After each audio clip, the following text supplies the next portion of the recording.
Aloha and welcome, ladies and gentlemen, to the Got Your Six podcast. This six-question podcast brings together high performers to share their methods, strategies, and ideas, delivered in an informative and, most importantly, actionable way that'll help you lead yourself and those around you from the battlefield to the boardroom. Coming to you every episode, I'm your host, Tony Nash. And into the breach. Nothing mentioned on this podcast is an endorsement or opinion of the Department of Defense. I got your six, we got your back. Got your six, we got your back. Got your six, we got your back. I got your six.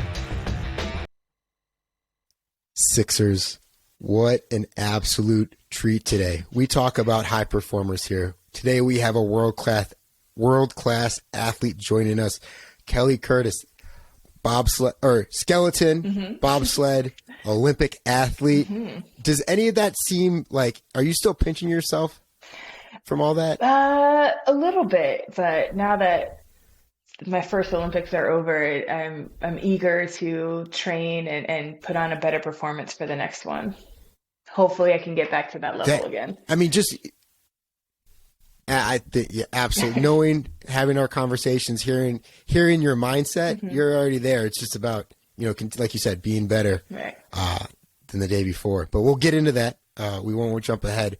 So you just recently joined the Air Force not too long ago. Yes. How has that been? That has been an amazing experience.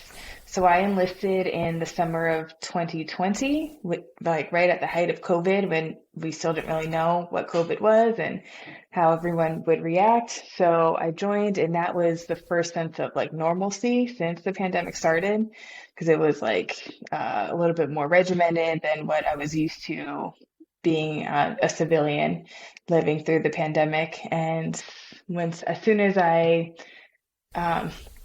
left BMT, then I joined the World Class Athlete program that same day. So ever since that day, my job has been to represent the Air Force at the highest level of competition, which I have, hopefully I've done well, and I know I can do a little bit better moving forward. We are all proud of you and what you've done thus far, and we know what you will continue to do. Is there one thing that you've kind of taken away from your time in the Air Force so far that you've implemented daily that has really kind of changed your life and your mindset? I think just a better understanding and appreciation for discipline. I think just going through those weeks of basic military training I didn't think it was good for me at the time, because I was thinking about how it took from my skeleton training. But looking back on it now, I thought that it was very good for me to go through to implement that sense of discipline that I can bring with me throughout. And then as I transition out of WCAP, I'll be able to bring that with me when I'm serving on base in Aviano starting next month. That is awesome, because the season goes from October through March? Yep. Yeah. We slide, usually mid-October through mid-March. We have early season ice in some colder places and late season ice. I'm currently in La Plagne, France right now, learning this track, and it's a pretty tricky track. So I'm grateful I can be out here right now. And then, just winding down the season and looking forward to off-season training and working on base, and then seeing what next season holds. What kind of, I don't know, where did this desire to serve come from and to join the Air Force? I always wanted to serve my country in some capacity. Growing up, I thought it would be through the Peace Corps, so it's a little funny that I'm in the armed forces now instead of that. But the opportunity presented itself once I became good enough to become a national team member for skeleton. And I thought I was going to go Army, because we have a number of USA bobsled and skeleton athletes in the Army World Class Athlete program. And then 2 years ago, my teammate Katie Ulander told me about the Air Force and how they started to recruit civilians into their World Class Athlete program. And my brother had served in the Air Force. He was active duty, and he reflected fondly on his time. So he influenced me to go the Air Force route instead. And I'm pretty happy I did. So kind of walk us through the world-class athlete program for the people that aren't familiar with WCAT. Sure. So we're full-time service members, but we're also full-time airmen or officers. And so, like I said, our jobs are to go out and represent the Air Force at the highest levels of our competition. So for me, it was a really great circumstance where I had the benefits of being active duty service member and then still being able to go compete in my sport and still have to keep up with all my trainings and I'm still trained in my job, but I was able to train full time for my athletic endeavor. And so I think that showed that I was able to make it to the Beijing Winter Olympics. And it's funny that you talk about discipline, and joining the Air Force kind of just only amplified it, having to be more disciplined. Where are you challenging yourself now? Because you're looking to do the same thing. Oh, it's always about repetition, and understanding, like you said, the track as it curves and meanders. Where are you challenging yourself now? Well, right now, I'm challenging myself by learning a whole new track. So that brings along its own set of challenges and trying to figure out this puzzle and just trying to gain as many pieces as I can. But moving forward, I'm just open to what the Air Force has to offer me. And I think I'm going to be doing a lot of on-the-job training. I'll be working in communications, so I'm going to be leaning on my fellow airmen a lot just to see like how I can fit in and where I can best fit in. It's interesting you're taking because it's applicable in both senses. I'm trying to understand the track and the communication piece. How do you kind of break down a track as you're starting to learn it and understand it? I actually really like the first time I slide on a new track from the top because I know I'm going to mess up. And so I'm just trying to gather as much information as I can and not worry too much about the downtime or how many hits I take.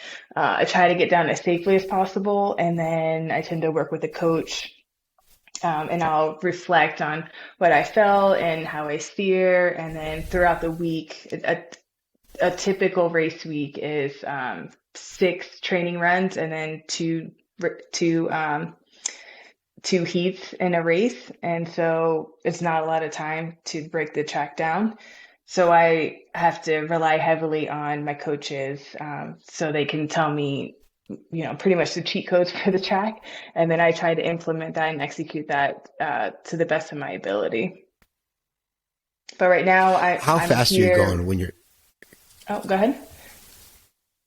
No, sorry. You're here. I was going to say, right now I'm here. I'm the only USA athlete here. So I'm tagging along with the Italian team and they were able to provide me with some video and then I'm able to analyze that and try to get a little bit better. So it's just myself and my husband out here trying to figure out a new track.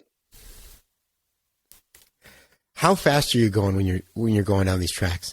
Every track in the world is different, so it just takes a long time to build up that knowledge and the sliding skills. But typically about 75 to 85 miles per hour is our fastest head first. So it takes a lot out of you.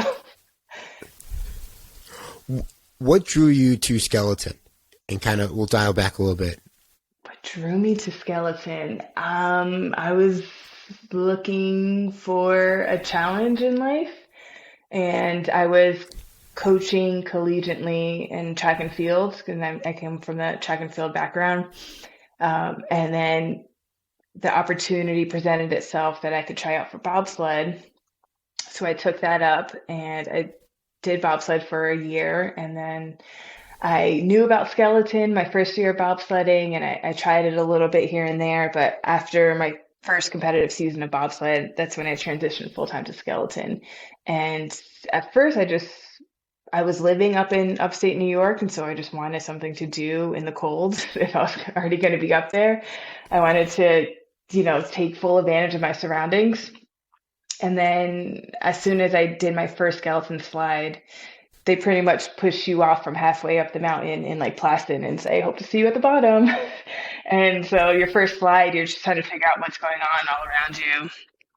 And that time where my body just had to make those reactions, I became addicted right away. I just wanted to know everything that I could about the sport, and I'm still learning, and I still have a lot to learn in this sport. So, yeah, I think I'm also really interested in the progression of it and how it's. Uh, I don't know when my last slide will be, but I so far I've always felt like there's so much more that I can give to the sport, and my ceiling for progression is just a lot higher. Is that a common transition to go from bobsled to skeleton, or is that kind of unique in the sport? It's a little unique. There are a few skeleton athletes that come from bobsled, so I'm definitely not the only one. But it's most of the time when in the USA, at least, when people come out for bobsled or skeleton, it's basically if you're big enough for bobsled, then you'll go out and bobsled, and if you're too small for bobsled, then they'll put you in a skeleton. But I was one of the few that was big enough for bobsled, but I was just intrigued by skeleton, so I wanted to give that a go. And you talked about what you look forward to the most when you first go down, and you're going down sliding the first time on a new track. How fast you can go and look for failure. Do you think that seeking failure has really greatly improved your life over, say, the last 5 years, or is there something else you would attribute all your success to recently? No, I'd say having that curiosity. I think having that mindset of being curious about why you're failing helped me a lot, because it's not a natural thing to do, to throw yourself down a mountain going 80 miles per hour head first, and your body doesn't want you to do it every single time you do it. So it tried to find ways to slow you down, and so it's really easy to, especially the first few years, to get really discouraged about how far back you are behind others who have been doing it for a long time. So I think with my mindset of just being curious as to why I'm so bad, that has helped me. And it has allowed me to have that space to fail and then try to learn from that. So like I said, my first few days on a new track, I call it information gathering days, but it's usually just me being really bad at a new track and then trying to figure out how to get a little bit better. That information gathering, does that go back to when you were a child growing up, or did you get inspiration from that?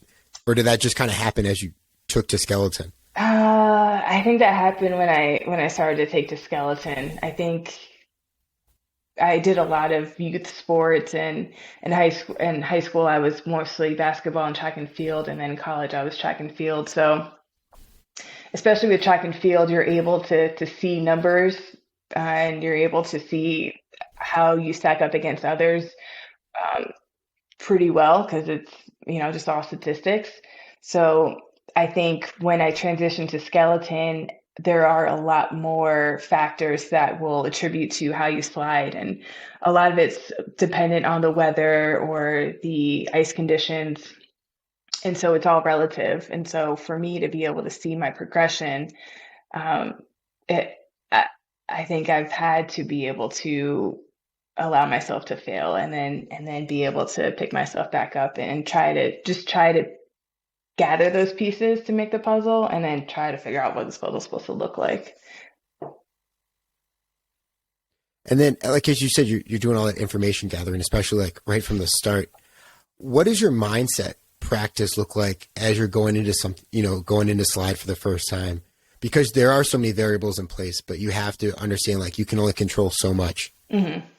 Yeah, it's different during the different phases of the season. Like right now, I'm sort of in this in between, going into the off season soon, but still learning a new track, and it can still be very dangerous. So it's a lot more relaxed for me to be here by myself, or with my husband, and just learning a new track and not having the pressure of a race at the end of the week. But during a typical race week, the mindset is I need to gather as much information as possible with every single run. And so we have a lot more video feedback, and the coaches will break down crucial corners. And then on race day, I just hope to put it all together. And so this last season was my first season on World Cup, which is against the best women in the world. And I was pretty impressed with how I was able to stack up with everybody else. Yeah, so it's a different mindset with a different time of the year. So every single time though, it's just I enjoy the process of trying to figure out these tracks. That embracing the process, I think, is so critical because, like you said, you are literally competing against the best in the world, which means you're one of the best in the world. Yeah. So you have to have some sort of like routine or something that you constantly go back to or use to kind of not rise too high above the moment, but also not let yourself just like bottom out. Mm-hmm. What does that look like for you? For me, my routine is trying to make, it's going to sound weird, but it's trying to make all of my mistakes during the training week. So if I'm trying to figure out a steer in a certain corner or the intensity or the length of a steer in a certain corner, I'll exaggerate that in training, and so then I can see the outcome. Or sometimes if we need to see it, I'll let my sled run and not do much input myself just to see what the track naturally wants to bring me or where it wants to bring me.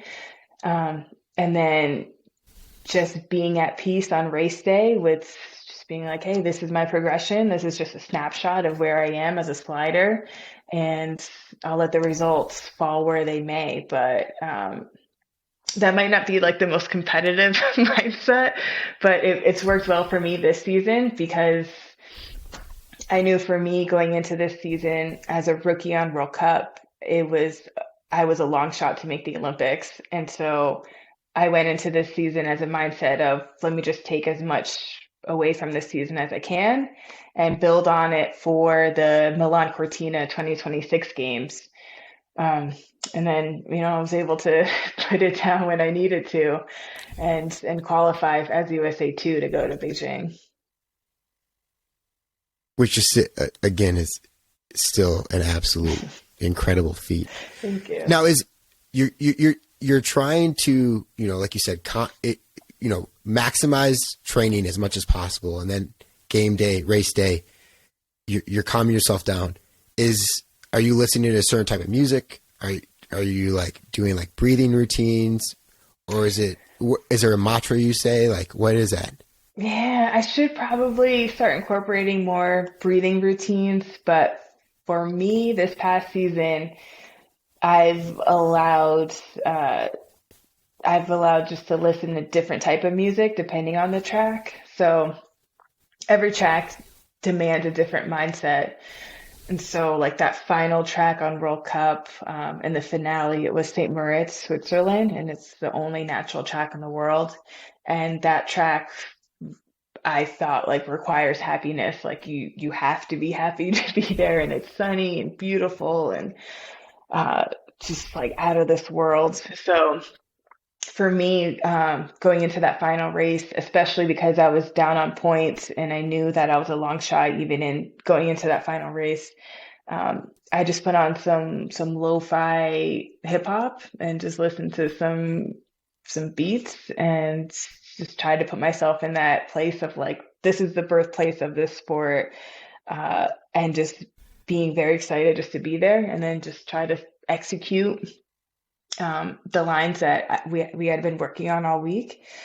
But other tracks require a different mindset of like, you need to do a very hard steer in a very short window of opportunity. So, your mindset needs to be a little bit more intense going into it.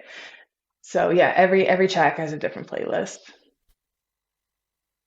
So I love how you have, are they like titled each, do you come up with a name for each track? No. Or do you just say the track name as your playlist? No, I probably should, but it's mostly just like what I happen to be listening to the first day of training, and then that just kind of just follows me for the whole week. So who were you listening to World Cup Day when you were behind and it was like, this is it, time to shine or go home? Yeah, that was just lo-fi. That was just lo-fi hip hop. It wasn't any particular artist. It was just good beats in my brain, just trying to figure out the rhythm and the flow of the track.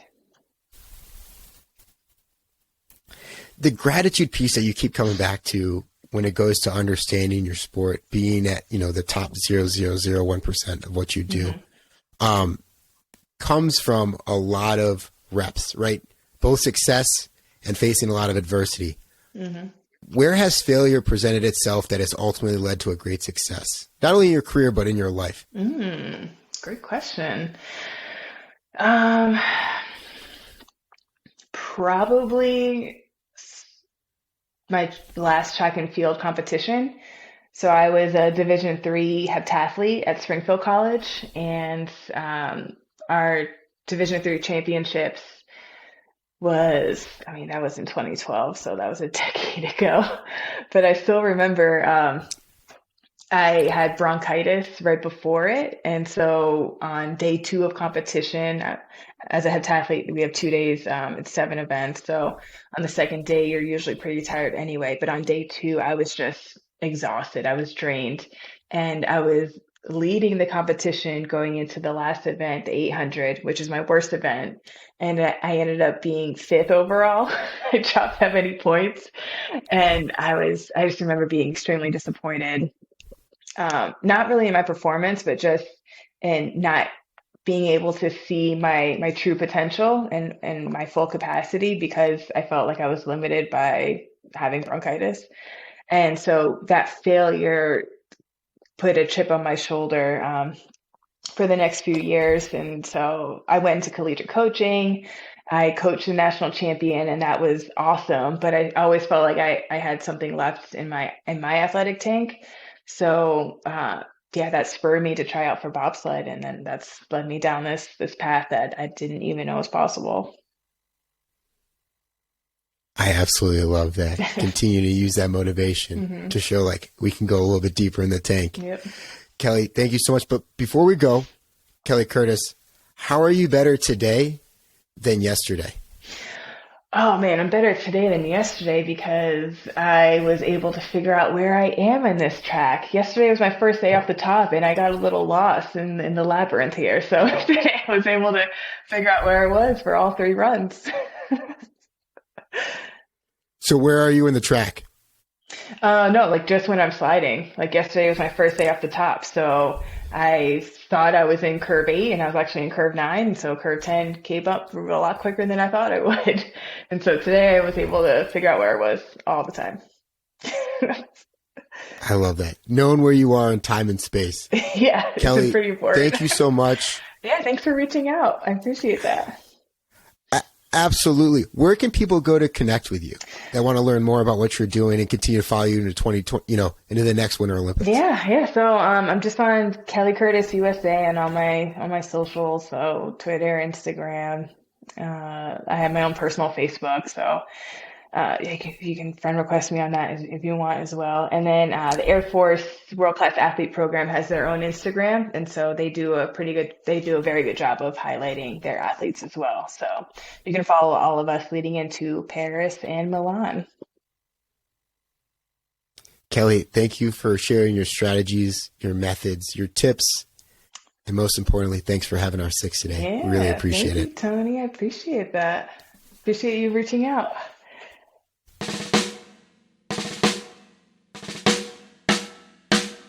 I don't know what you've been told, Sixers, but the lawyers would like us to remind you that the views, opinions, and comments expressed on the Got Your 6 podcast are solely those of the hosts or guests, to include current and previous Department of Defense employees, and should in no way be considered the opinions of or endorsements on behalf of the Department of Defense or any of its components, divisions, contractors, or other current and previous staff members.